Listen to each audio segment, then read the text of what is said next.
நான் இன்னைக்கு வெறும் வெங்காயம் தக்காளி மட்டும் வச்சு சிம்பிளா சப்பாத்திக்கு சைட் டிஷ் ஒன்று ரெடி பண்ண போறேன். ஃபர்ஸ்ட் ஸ்டெயின்லெஸ் ஸ்டீல் பேன் அடுப்புல வச்சு சூடானதும் ஆயில் இல்லைன்னா நல்லெண்ணெய் 2 ஸ்பூன் விட்டுக்கலாம். எண்ணெய் சூடானதும் கடுகு, உளுத்தம்பருப்பு, கருவேப்பிள்ளை, சாப்டு ஆனியன் போட்டு நல்லா வதக்கிக்கலாம். வெங்காயம் கோல்டன் ப்ரௌன் ஆகிற வரலும் நல்லா குக் பண்ணிக்கலாம். அதுல மஞ்சத்தூள், மிளகாத்தூள், மல்லித்தூள், கறி மசால், உப்பு போட்டு நல்லா வதக்கிக்கணும். அதுக்கப்புறம் ஃபைன்லி சாப் பண்ண தக்காளி போட்டு நல்லா வதக்கிக்கோங்க. கொஞ்சமா தண்ணி ஊற்றி 5 மினிட்ஸ் ஸ்லோ ஃப்ளேம்ல வச்சு குக் பண்ணிக்கோங்க. அவ்வளோதான், சட்டுன்னு 10 மினிட்ஸ்ல சப்பாத்திக்கு ஒரு டேஸ்டியான சைட் டிஷ் ரெடி. இந்த வீடியோ பார்க்கும்போதே உங்களுக்கே தெரிஞ்சிருக்கும், கொஞ்சம் கூட அடிப்பிடிக்கவே இல்லை இந்த பேன்ல.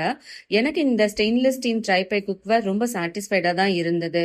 மற்ற குக்வேரை கம்பேர் பண்ணும்போது இது ரொம்ப நான் ஸ்டிக்கியாவும் அடிப்பிடிக்காமையும் ஒரு ஹெல்தி ஆப்ஷன் ஆஃப் குக்வேரா இருக்குன்னு நான் ஃபீல் பண்றேன். நீங்க ட்ரைப்ளை குக்வேர் யூஸ் பண்ணிட்டு இருக்கீங்க அப்படின்னா உங்களுக்கு இந்த குக்வேர் பத்தின ரிவ்யூ உங்களுக்கு பிடிச்சிருக்கா இல்லையா அப்படிங்கறத கமெண்ட்ல சொல்லுங்க. இந்த மாதிரி cookware and kitchenware reviews and simple instant healthy ரெசிபிஸ்க்கு ஹோம் ஃபிளேவர்ஸ் பை கவி சேனலை சப்ஸ்கிரைப் பண்ணிக்கோங்க. தேங்க்யூ.